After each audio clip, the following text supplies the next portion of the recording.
Tamanne YouTube kanalıma hoş geldiniz arkadaşlar. Bugün sizlerle bu güzel çilekli lifimin nasıl yapıldığını paylaşacağım. Bakın böyle kurdelalı. Çok da böyle hoş, sevimli oldu.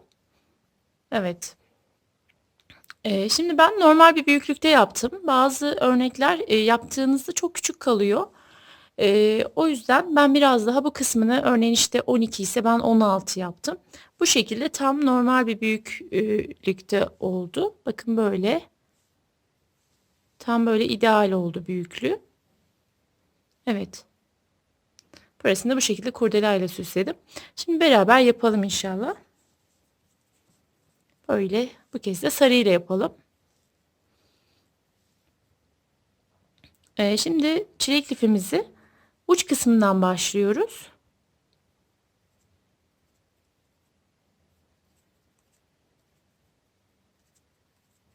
On tane zincir çektim arkadaşlar. Ardından gelip ilk birinci zincirimin içerisine batıyorum. Böyle minik bir yuva oluştu. Tekrar bir zincir çektim bu şekilde. Ardından ilmeğimi uzattım. İçerisine 2, 3 ve dörtlü bir fıstık yapıyorum. Fıstıklarımı dörtlü yaptım arkadaşlar. Daha dolgun ve tok dursun, cılız olmasın diye e, dörtlü yaparsanız daha hoş olur. Sonra 2 zincir çektim. Başını bir doladım. Tekrar yine dörtlü bir fıstık yapıyorum.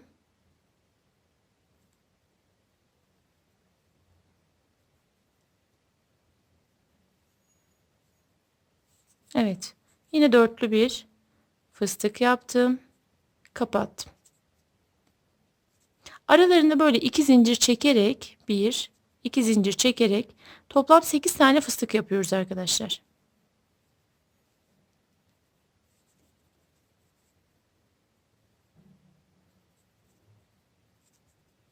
1, 2. Evet bakın bu şekilde bu halkanın etrafında 8 tane fıstık yapalım. Daha sonra devam edelim. Evet arkadaşlar şimdi bakın 1, 2, 3, 4, 5, 6, 7 ve 8 tane fıstık yaptım. Geliyorum ilk yaptığım fıstığın tepesine tekrar bakın 2 zincir çektim. Aralarında 2 zincir çekerek ve geldim buraya böyle birleştirdim. Ardından hemen yan tarafındaki yuvanın içerisine şu şekilde geçiş yaptım. Bir zincir çektim düzgün durması için. Şimdi göbek kısmımız bu şekilde arkadaşlar. Ardından hemen bu yuvanın içerisine fıstık yapıyorum. Kapattım. Bir, iki tane zincir çektim. Başını bir doladım. Aynı yuvanın içerisine tekrar bir, iki, üç ve dört. Fıstıkları hep dörtlü yaptım. Daha dolgun durması için. Siz de dörtlü yaparsanız daha hoş olur. Üçlü biraz cılız duruyor diye düşünüyorum ben. Dörtlü daha hoş oldu. Evet bu şekilde. Şimdi bakın buna iki tane yaptım. İki tane fıstık yaptım. Hemen yan tarafına geçiyorum.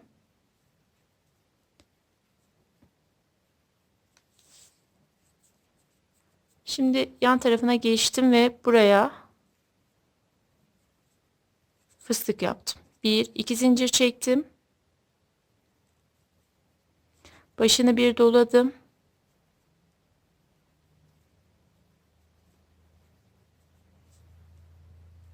Tekrar fıstık yapıyorum. Bir, iki tane zincir çektim. Başını bir dolayacağız. Bakın buraya tekrar tekli bir fıstık yapacağız. Buraya çift. Aradaki 3 taneyi de tek yapacağız. Şimdi bakın burası çift oldu. 1, 2, 3 tane yuvaya bir fıstık yapıyoruz.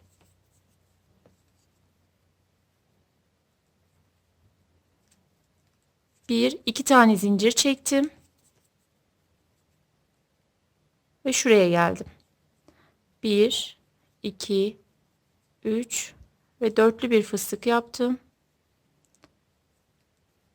Kapattım. 1, 2 zincir.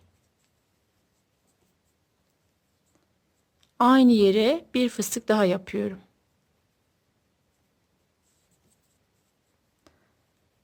Kapattım. Bir, iki tane zincir çektim. Bakın hemen toparlanmaya başladı. Ardından şu aradaki 3 tane yuvaya tek fıstık yapıyoruz. Birer tane yani.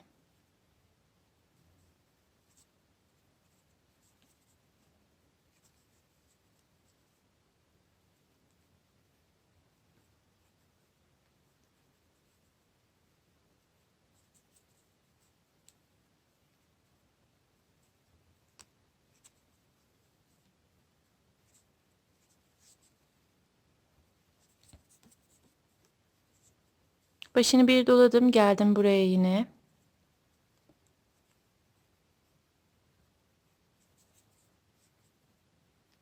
Evet. Tekli bir fıstıkla buraya yaptıktan sonra bir, iki tane zincir çektim. Bakın şuradaki ilk fıstığın tepesinden birleştirdim. Şimdi ardından şu şekilde yuvaya geçiş yapıyorum. Şöyle bakın, uç kısmı hemen belli oldu.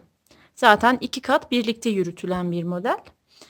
Şimdi hemen bakın, bu iki tane yaptığım yerlerin içine komple iki tane hep yani iki tane yaparak artırma yapıyorum bu şekilde.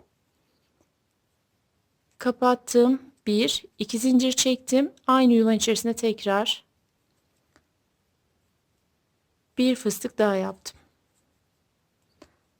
Kapattım. Arada bir, iki zincir çektim.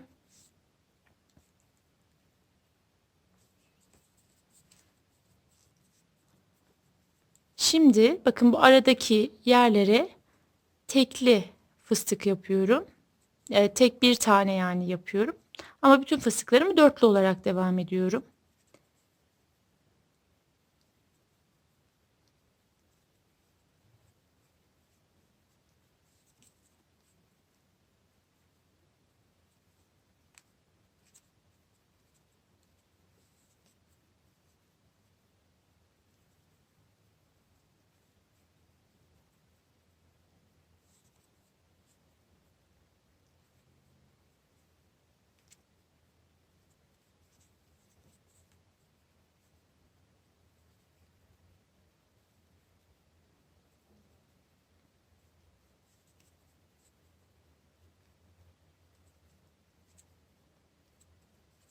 Evet, bakın şimdi bir alt sırada çift battığım yere geldik. Bakın şuraya. Başını bir doladım. Bunun içerisine iki tane fıstık yapacağız arkadaşlar. Bu birinci fıstık. Kapattım. Bir, iki zincir çektim. Ardından tekrar bir fıstık daha yaptım.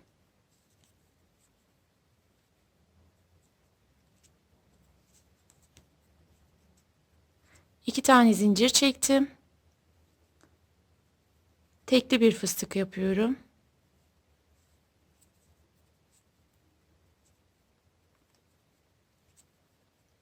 Bir, iki zincir. Bu aralardaki kısma sonuna kadar tekli fıstık yapıyorum.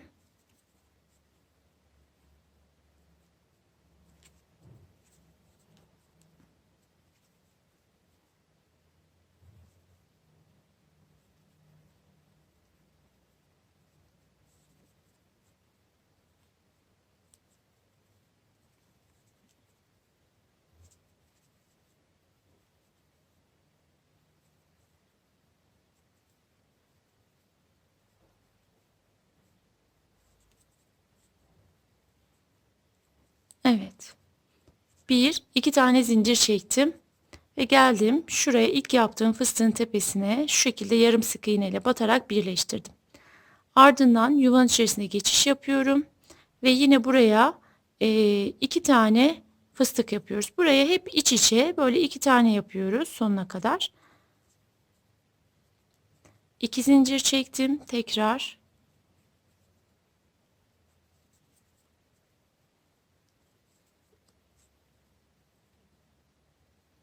Evet. Şimdi bir, iki zincir çektim. Bakın hemen şu dibindeki boşluktan fıstık yapmaya başlıyorum. Böylece her sırada artırma yapıyoruz ve lifimiz büyüyerek ilerliyor. Genişleyerek. Arada iki tane zincir çektim. Başını bir doladım.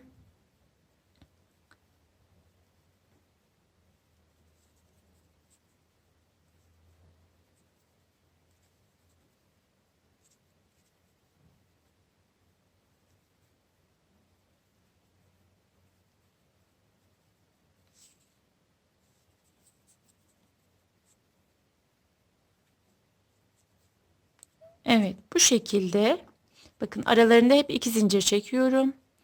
Geldim şuraya, bir, iki, üç ve dörtlü bir fıstık yaptım. Fıstığı kapattım. 1 2 zincir çektim.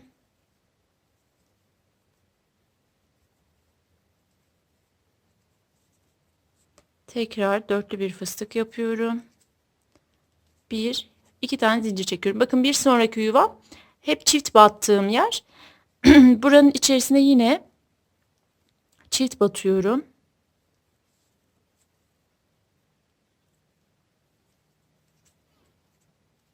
İki tane zincir çektim. Aynı yuvanın içerisine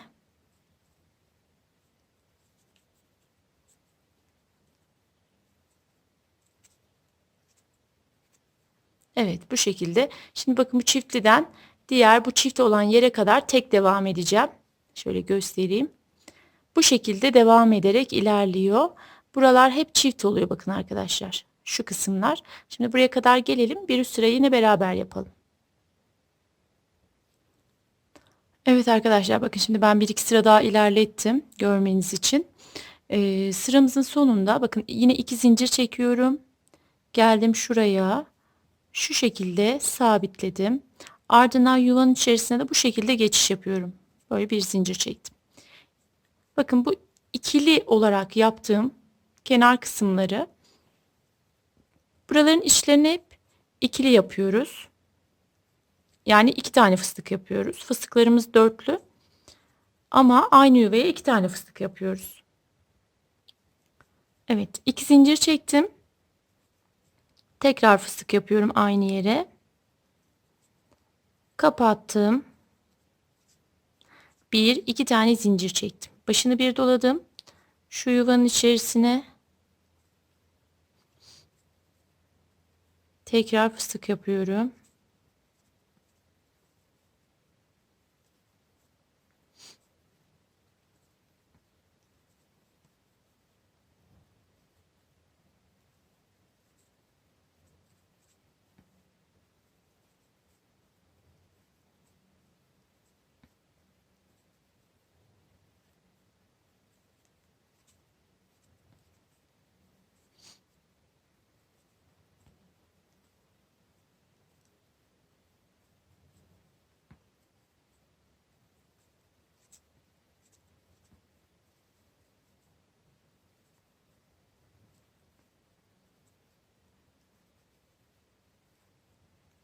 Evet, bakın bu ara kısımlara böyle teker teker yapıyoruz fıstıkları. Birer tane yaparak ilerliyorum.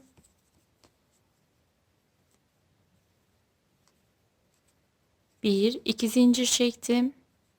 Bakın buraya yine tekli bir fıstık yaptım. Tek bir tane, yani tekli dediğim. Fıstıklarım hep dörtlü oluyor arkadaşlar. Bu aralara birer tane fıstık yapıyorum.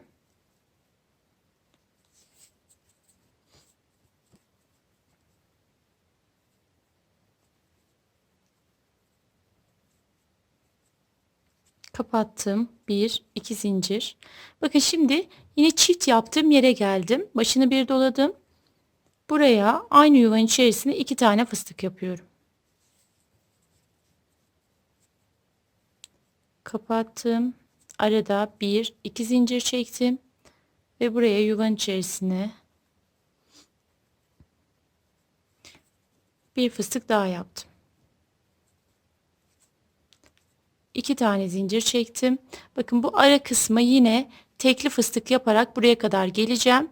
Buralar hep çiftli oluyor arkadaşlar. Şimdi bu kısmı 16 tane olasıya kadar ördüm ben. Ama siz eğer ki daha büyük ya da daha küçük istiyorsanız eksik de yapabilirsiniz. İşte örneğin 14 yapabilirsiniz. Ama büyüklük olarak bu kısmı bu şekilde ideal oldu. Yani 16 sıra ördüm ben. Şöyle göstereyim, bakın. Şuradan şu şekilde. Yani şöyle de sayabilirsiniz. 1, 2, 3, 4 diye. Ama bakın şuradan daha net görmüş oluyorsunuz. Bakın burası birinci sıramız. 2, 3, 4, 5 diye saydığımızda buraya kadar, yani pembenin tam en son bitim yerine kadar artırmayı yaptım.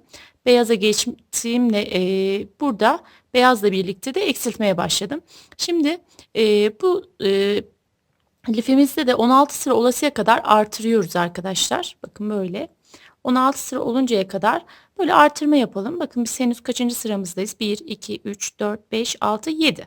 7. sıramızdayız. Yani 16 sıra olasıya kadar artırdığımızda Aynen bu büyüklükte bir lif elde edeceğiz. Daha sonra üst kısmını beraber yapalım. Dediğim gibi burayı 16 sıra olasıya kadar sadece buralara çift batıyoruz. Aralara tek batıyoruz. Hemen şuradan başlıyorum tek batmaya. Hepsine tek batıyorum. Buralar hep çift batıyorum. Böylece artırma yapmış oluyorum. Böyle artırma yaparak 16 sıra olasıya kadar örelim. Daha sonra beraber devam edelim. Evet arkadaşlar, şimdi bakın ben bu kısmını 16 sıra olasıya kadar ördüm.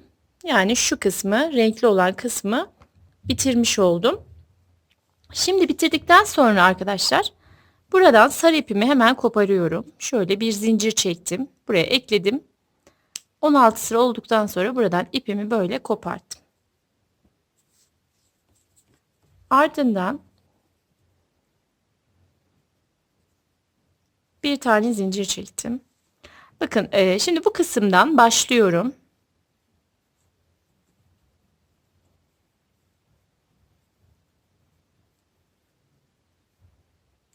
Bu şekilde. Şimdi ilmeğimi uzattım. 2, 3, 4. Dörtlü bir fıstık yapıyorum ve kapattım. 1, 2 tane zincir çektim. Yine her bir kutucuğun içerisine, her bir yuvaya böyle fıstık yaparak sıramı tamamlayacağım. 2 zincir, buraya geldim. Bir fıstık yapıyorum. 1, 2 tane zincir çektim. Bakın şuraya geldim. Bir fıstık yapıyorum. Evet, bu şekilde bakın buraya da tek, bu iki tanenin ortasından başladım, tek bir fıstık yaptım. Bu sıram bu şekilde arkadaşlar. Şu uca kadar gelelim, yine orada beraber devam edelim.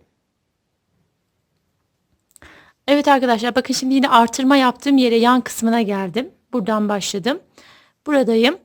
Şimdi burada da yine tek bir tane fıstık yapıyorum yuvanın içerisine. Bu sıramda bütün yuvalara bir fıstık yapıyorum. Arada 2 zincir. Bakın diğer yuvaya geçtim. Yine tek fıstık. 1, 2 zincir. Diğer yuvaya geçtim. Yine tek fıstık yapıyorum. Kapattım. 1, 2 zincir. Bakın diğer yuvaya geçiyorum. Tek bir tane fıstık yaptım. Kapatıyorum. 1, 2 tane zincir çektim. Bu şekilde bakın hepsini tekli fıstıklarla böyle sona kadar gelelim arkadaşlar. Beraber devam edelim. Evet arkadaşlar, şimdi bakın bu artırma yaptığım yerleri de bu şekilde bakın tekli fıstık yaparak böyle bir sıramı bu şekilde yaptım. Şimdi bu sıramızı tamamladıktan sonra bakın 2 zincir çekiyorum. İlk yaptığım fıstığın tepesine şu şekilde batarak birleştirdim. Bir tane zincir çektim. Şimdi bundan sonra eksiltmeye başlıyoruz. Eksiltmeyi nasıl yapıyoruz? Şimdi bir sıra bu şekilde yaptık. Beyaza geçtikten sonra ilmeğimi uzattım. Bakın şuradan bu şekilde 3, dörtlü bir fıstık yaptım. Başını bir doladım. Şuraya geçiyorum. 1, 2, 3 ve dörtlü bir fıstık yaptım. 2 fıstığı birlikte kapattım. 1, 2 tane zincir çektim. Başını bir doladım. Buraya geldim. Tek bir tane fıstık yaptım. 1, 2 zincir. Tekrar yine bir tane fıstık yapıyorum. Diğer kenar kısma gidinceye kadar böyle arada tek fıstık yaparak devam ediyoruz.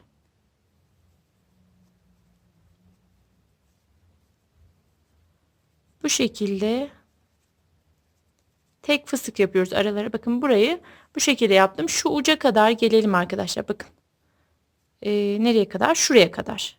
Bakın bu artırma yaptığım yere tek fıstık yapmıştım. Bunun etrafında yine bu şekilde alacağız. Buraya kadar gelelim. Yine o kısmını bu kenarını beraber yapalım.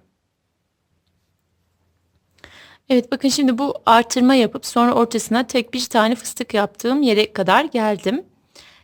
Buradan. Şimdi eksiltme yapıyoruz arkadaşlar. Nasıl yapıyoruz? Az önce yaptığımız gibi başını bir doladım. Şimdi şu fıstığın şuraya 1, 2, 3, 4 kez dolayarak bir fıstık yaptım ama kapatmıyorum. Fıstığın diğer tarafına da yine böyle bir fıstık yapıyorum ve ikisini beraber kapatıyorum. Kapattım. Bir, iki tane zincir çektim. Bakın aynen bu şekilde. Sonra hemen diğer yuvaya geçiyorum. Tekli fıstık yaparak devam ediyoruz yine. Bakın zaten hemen toparlamaya başladı. Bakın bu şekilde köşeler belli oldu.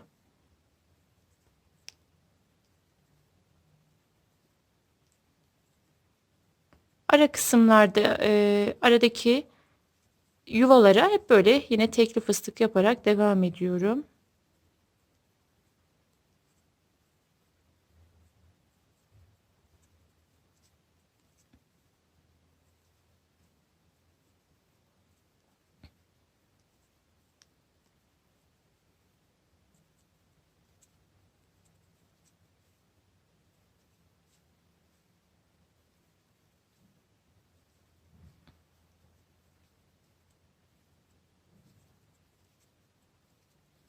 İki tane zincir çektim. Bu şekilde devam ediyorum. Aralarda iki zincir çekerek bakın. Kenar kısımları hemen hafif döndü ve belli oldu. Şimdi şuraya kadar gelelim arkadaşlar. Şuraya kadar gelelim. Bir üst sıraya yine beraber geçelim. Evet, şimdi bakın sıramın sonuna geldim. En baştaki yerdeyim. Hemen buraya bu şekilde birleştirdim. Bir zincir çekiyorum. İlmeğimi uzattım. Yine ilk fıstığı şuradan bakın. Eksiltme yaptığım yerin sağ tarafından başını bir doladım. Bir de soldan fıstık yapıyorum. Bu şekilde tığım üzerinde iki tane fıstık var. İkisini birlikte kapattım. Bir, iki tane zincir çektim. Daha sonraki yuvalara yine böyle birer tane fıstık yaparak devam ediyorum. Eksiltmemiz de bu şekilde arkadaşlar. Farklı bir şey yapmıyoruz. Aralar hep böyle yuvalara birer fıstık. Eksiltmeyi de buradaki gibi iki fıstığı birlikte topluyorum. Böylece her sırada fıstıklarımızı eksiltmiş oluyoruz. Bakın daha çok belli oluyor yaptıkça. Bu şekilde devam ediyoruz arkadaşlar. Şimdi ne kadar devam ediyoruz bu şekilde eksiltme yaparak? 9 sıra örelim. 10 sıra yaptım ben beyaz kısmı. Fakat 10. sırada üst kısmında fıstıklar yaptım. O kısmını beraber yapalım. 9 sıra yapalım. 10. sırayı birlikte örelim arkadaşlar. Evet arkadaşlar, şimdi bakın ben bu kısmını yaptım. Bakın bir, şuradan başlıyorum. 1, 2, 3, 4, 5, 6, 7, 8, 9 sıra ördüm. Şimdi 10. sıramdayım. Toplam 10 sıra oluyor ama şimdi 10 sıra. Şimdi bu kısmında eksiltmeyi yaptım. Diğer sıralarımızda gösterdiğim şekilde. Şimdi diğerlerinde zincir çekiyorduk. Bu sıra kapanış sıramız olduğu için, şu en üst sıra olduğu için burada fıstıkla zincir yerine fıstık yapıyoruz. Bakın buraya bir tane fıstık yaptım. Başını bir doladım. Şuraya geldim. Yine dörtlü bir fıstık yaptım ve ikisini birlikte kapattım. Bir zincir çekiyorum. Bir fıstık buraya. Bir tane yuvanın içerisine yapıyorum. 2, 3 ve 4. Ve hepsini birlikte kapattım. Bu şekilde.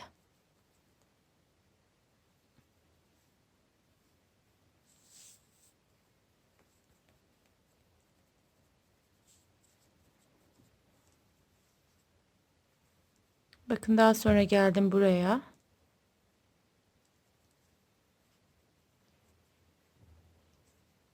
Ve ikisini birlikte kapattım. Bir tane zincir çektim.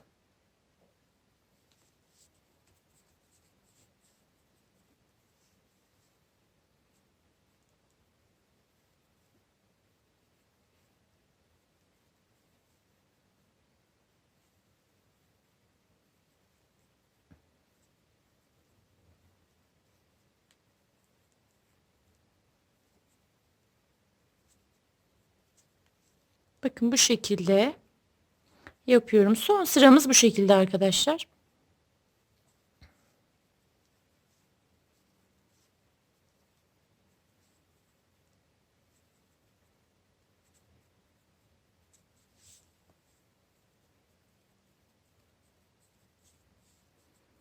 Evet, bakın şimdi şuraya kadar eksiltme yaptığımız yere kadar bu şekilde devam ediyoruz.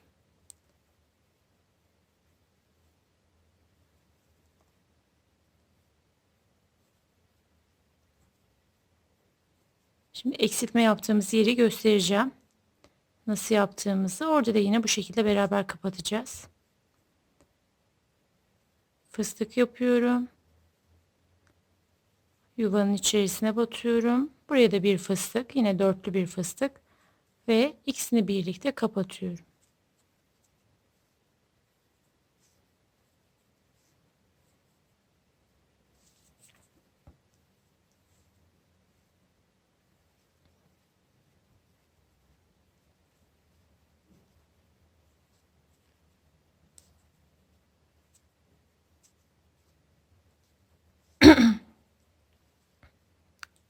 Evet.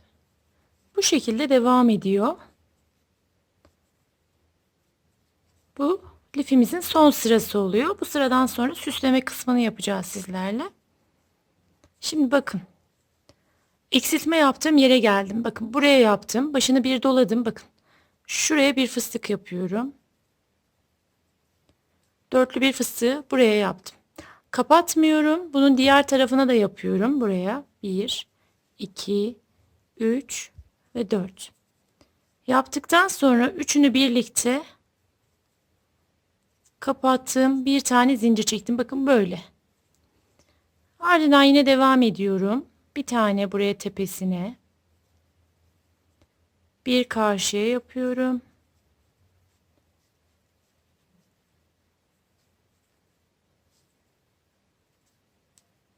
Evet. Bu şekilde arkadaşlar sıramın sonuna kadar böyle devam ediyorum. Burayı da bu şekilde tamamlayacağız. Daha sonra süslemesine geçeceğiz. Şimdi arkadaşlar şu sonu da göstermek istiyorum.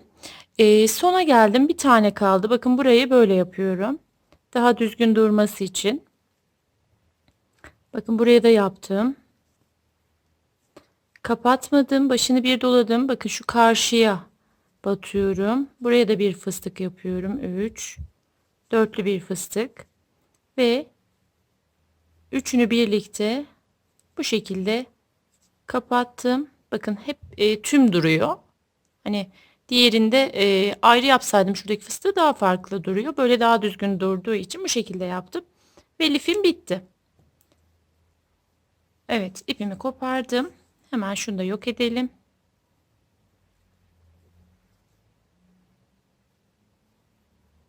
Evet. Bakın lifim bu şekilde bitmiş oldu arkadaşlar, gördüğünüz gibi. Şimdi lifimizin süslemesi kaldı. Şu kısmını yapacağız. Yani kurdelamızı yapacağız. Yine kurdelayı beyaz iple yaptım ben. İsterseniz sarı da kullanabilirsiniz. Örneğin ya da yani alt kısımda ne renk yapmışsanız onu da kullanabilirsiniz. Şöyle 1, 2 ve 3 tane zincir çekiyorum. İlmeğimi uzattım. Şimdi artık fıstıkları üçlü yapıyorum arkadaşlar. Çünkü yıldız tekniğini kullanarak yapıyoruz. Çok hani sımsıkı olsun istemiyorum. Çok kalın olsun istemiyorum. Evet. Şimdi kapattım. Bu birinci fıstık. Bir tane zincir çektim. 1, 2 ve 3. Kapattım. Bir zincir. 1, 2, 3. Bu üçüncü fıstık oldu. Bir zincir çektim. Bakın bu şekilde. Şimdi dördüncü fıstığı yapıyorum. Şimdi ben 4 fıstık üzerine yaptım. İsterseniz 3 de yapabilirsiniz. Hani daha küçük dursun istiyorsanız o şekilde de yapabilirsiniz. Ama bu tam ideal oldu lifimin büyüklüğüne göre. Şimdi 4 tane fıstığı yaptıktan sonra hemen 5. fıstığı da yapıyorum. Bu yıldız tekniğinde biliyorsunuz yanda duran kısım olacak. Bir zincir. Yani burası 4 fıstık. Bakın 1, 2, 3, 4. Şimdi bunun tepesine, dibine,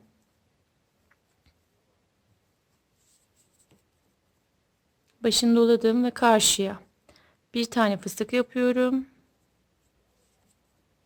ve üçünü birlikte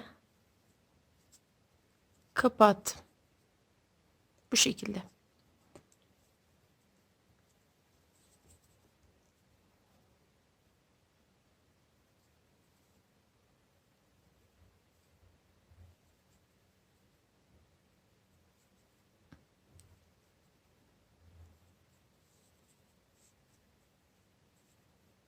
Evet. Böyle üçlü kapatarak gidiyorum.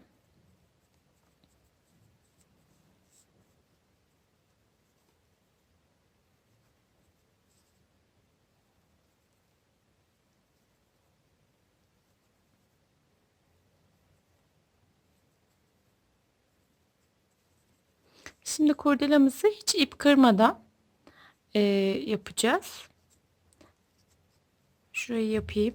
Daha iyi anlayacaksınız. Dibine batıyorum.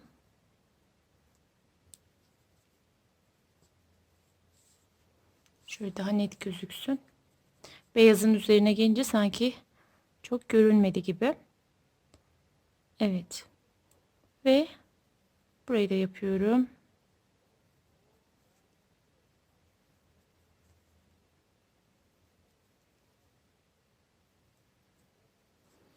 Şimdi üçünü birlikte kapattım. Bir zincir çektim ve örgümü arka tarafını çevirdim. Şimdi arkadaşlar 4 tane yaptım. Bu sıramda bir tane eksiltip 3 tane yapacağız. Yani bakın buradan başladığım buradan başlıyorum ya da buradan fark etmez. Önce eksilterek 2 fıstık kalasıya kadar eksiltiyoruz. Daha sonra tekrar artırıp 4 fıstık haline getireceğiz. Şimdi eksiltmeyi nasıl yapıyorduk? Şu şekilde üçlü bir fıstık yaptım. Buraya geldim 1, 2 ve üçlü bir fıstık yaptım.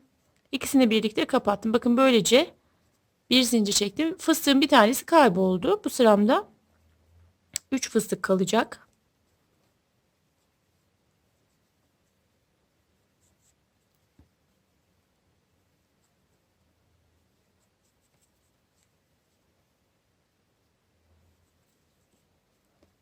Kapattım. Bir tane zincir çektim.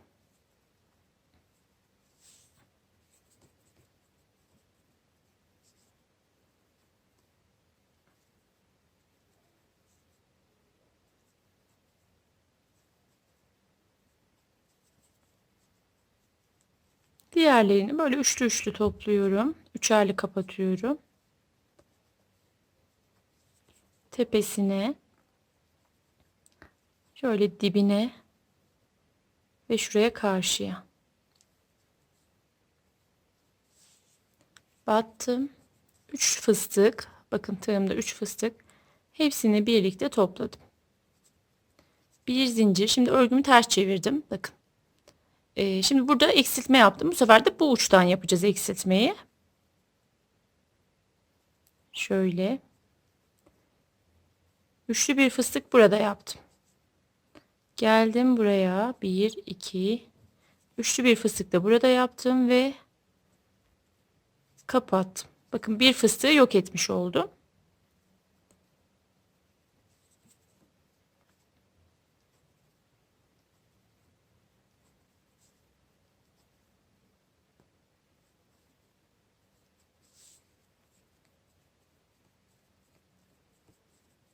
Şimdi hemen yanındakini üçlü topluyorum. Tekrar tepesine, dibine ve karşıya batıyorum.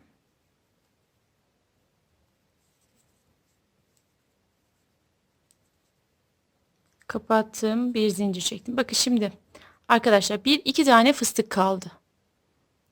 Bu şekilde eksiltme yapmış oldum. Şimdi ters çevirdim. Bu sırada eksiltme yapmayacağım ya da artırma. Bu sıramı bu şekilde örüyorum. 2, 3.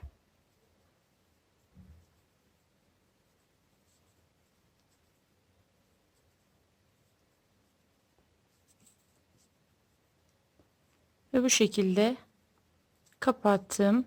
Bir zincir.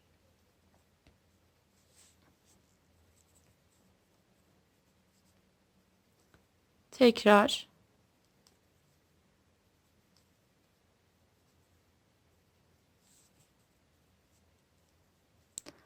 burada bakın herhangi bir artırma, eksiltme yapmadım.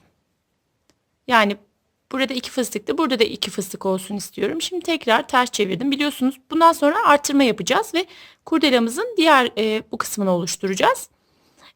Şimdi eksiltmeyi başta yapıyoruz ama artırmaları sonda yapıyoruz. O yüzden başta herhangi bir şey yapmayacağım. Sıramın sonunda artırma yapacağım. Evet. Şimdi tekli bir fıstık topladım, kapattım, bir zincir çektim. Tepesine, dibine ve karşıya bir fıstık yapıyorum. Üçünü birlikte kapatıyorum.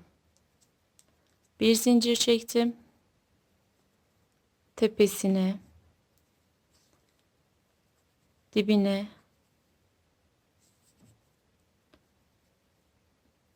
ve karşıya bir tane fıstık yaptım.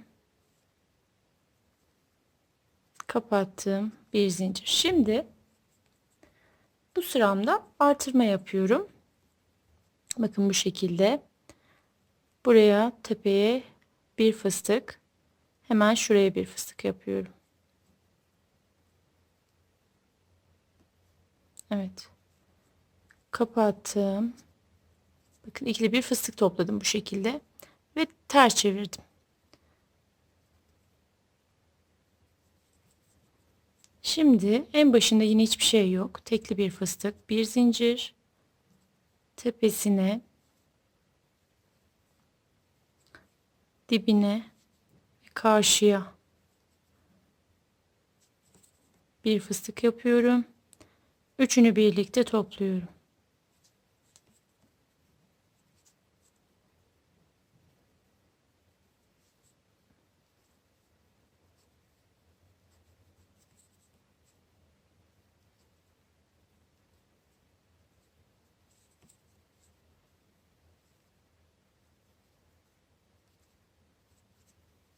Bu şekilde.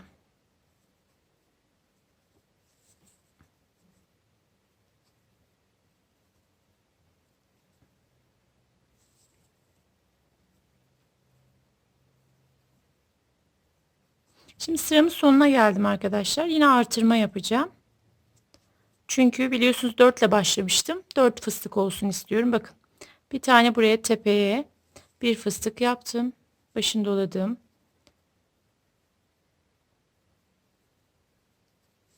Bir fıstık da buraya yaptım. Kapattım. Bir zincir. Bakın şimdi 4 tane oldu. Bunun üzerinden de bir kez daha gideceğim ve kurdelem bitmiş olacak.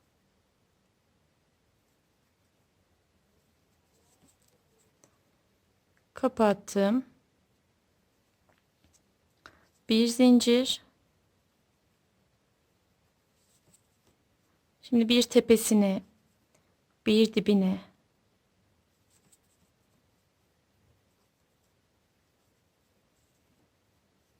ve karşıya. Bir tane fıstık yapıyorum, kapatıyorum.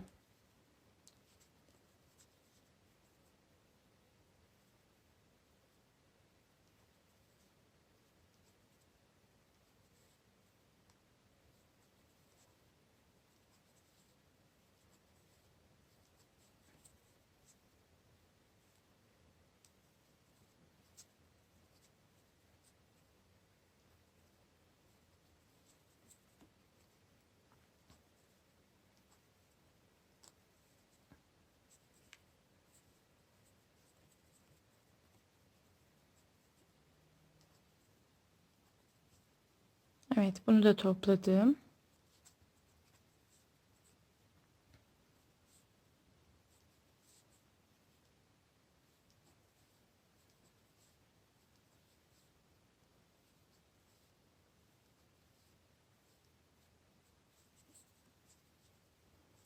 Evet. Kapattım. Bir tane zincir çektim. İpimi koparıyorum buradan arkadaşlar. Evet, bakın kurdelem bitti. Şimdi kenarlarını yapacağız. Sarı ipimle kenar kısımlarına fıstık yapacağım. Hemen onu yapalım.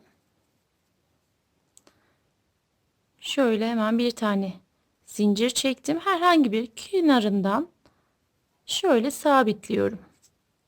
Bir zincir.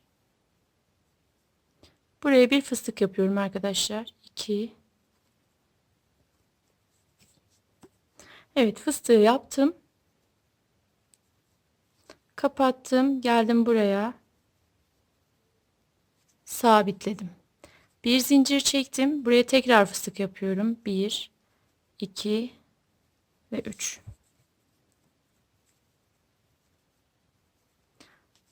Kapattım. Geldim şuraya.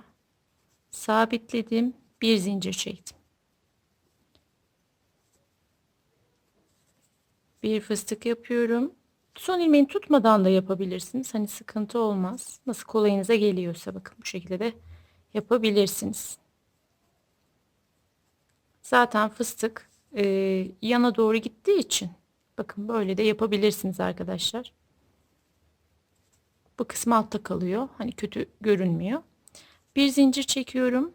Köşesinde yine. Kapattım. Geldim buraya. Sabitledim. Bir zincir. Tekrar buraya 2. Üçlü bir fıstık.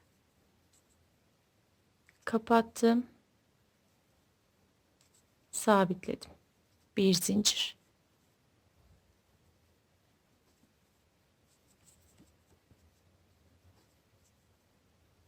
Kapat kapatıyorum fıstığı. Gelip bir sonraki iki fıstığın arasına sabitliyorum. Bu şekilde kenar kısmını dolanacağız arkadaşlar.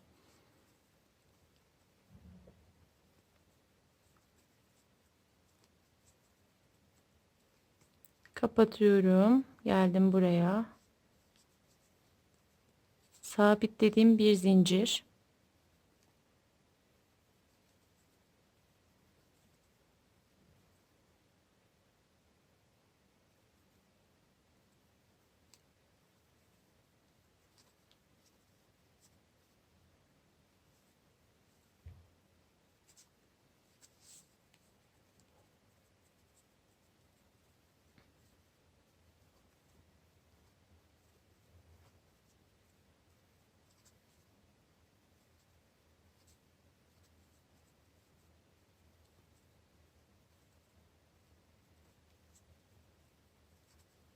Şu köşesini tekrar göstereyim.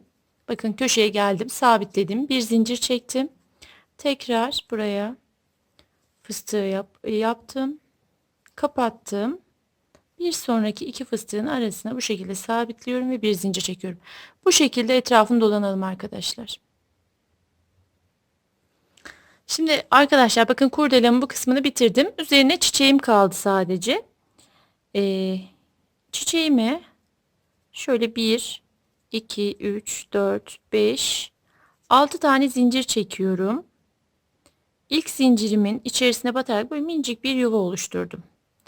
1, 2, 3, 4 zincir çektim. Başını bir dolayıp yuvanın içerisine trabzan yapıyorum. 10 tane yuva olacak şekilde. Bir zincir. Bakın bu şekilde. Tekrar bir zincir. Daha önceki yaptığımız lif çiçeklerine benziyor. Onda 12 idi ve ikişerli topluyorduk. Şimdi her bir yuvaya ayrı ayrı yaprak yapacağız. Bir zincir çektim.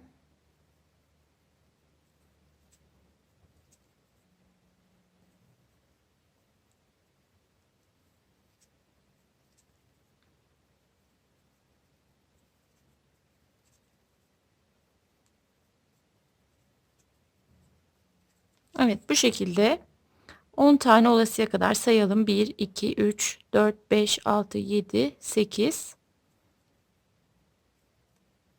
Şöyle 9 ve 10 oluyor. Geldim buradan battım. Bu şekilde sabitledim. Şimdi arkadaşlar ipimi kopardım. Sarı ipimi elime aldım. Hemen şöyle bir zincir çekeceğim. Yuvanın herhangi birinden ipimi sabitliyorum. Örneğin şuradan sabitleyelim. Bu şekilde. Şöyle.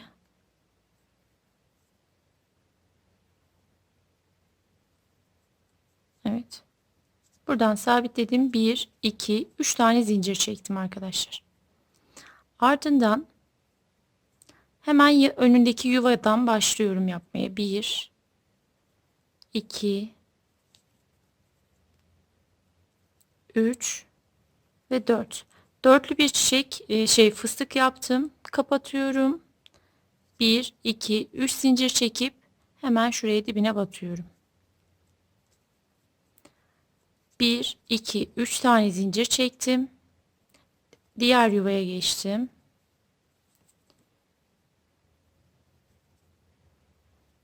Evet, dörtlü bir fıstık yaptım. Kapatıyorum. 1, 2, 3 tane zincir çektim ve gelip dibine batıyorum. 1, 2, 3 zincir. Bir diğer yuvaya geçtim. Yine 4 kez doladım. Kapattım. 1, 2, 3 zincir. Aynı yerin dibine batıyorum. Evet. Bu şekilde çiçeğimi de yapıyorum. Sonra lifim bitiyor arkadaşlar.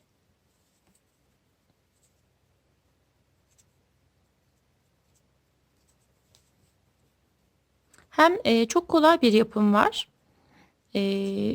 Hem de bu kurdeladan dolayı daha farklı böyle bir hava vermiş. Umarım sizler de beğenirsiniz.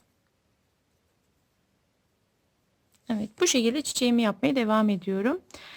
Bu arada arkadaşlar bana fotoğraf göndermek isterseniz Tamanni YouTube adlı Instagram hesabımdan gönderebilirsiniz. 3 zincir çektim.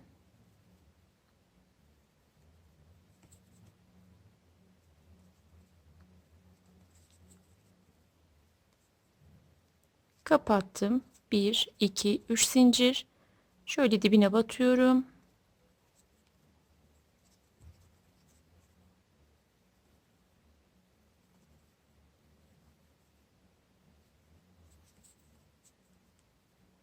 Kapattım. 1, 2, 3 zincir.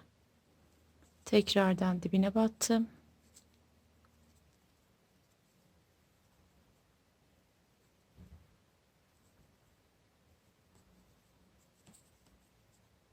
Böyle dörderli dörderli doldurarak çiçeğimi tamamlıyorum.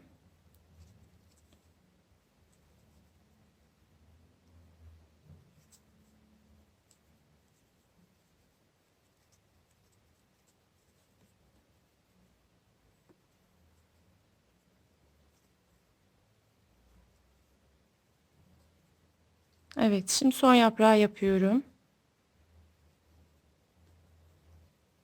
Kapattım. 1, 2, 3 zincir. Geldim şuraya. Battım. Bir zincir çektim. Ve bu şekilde çiçeğimi tamamladım. Hemen şu ipimizi de yok edelim. Bu şekilde ipi de yok ediyorum. Şimdi arkadaşlar daha sonrasında ben beyaz ipimle diktim. Hiç de kötü görünmedi ya da herhangi bir sıkıntı olmadı. Siz de bu şekilde beyaz ipinizle böyle lif ipinizi böyle ikiye ayırıp iğneyle buraya beyaz kısımlardan diktiğinizde hani açıktan da dikseniz kötü görünmüyor, belli olmuyor. Evet, çilek liflerim gördüğünüz gibi bu şekilde arkadaşlar. Çok da hoş durdu. Sarıyla da farklı oldu. Umarım beğenmişsinizdir. Başka videolarda görüşmek üzere inşallah. Hoşça kalın. Kendinize iyi bakın arkadaşlar.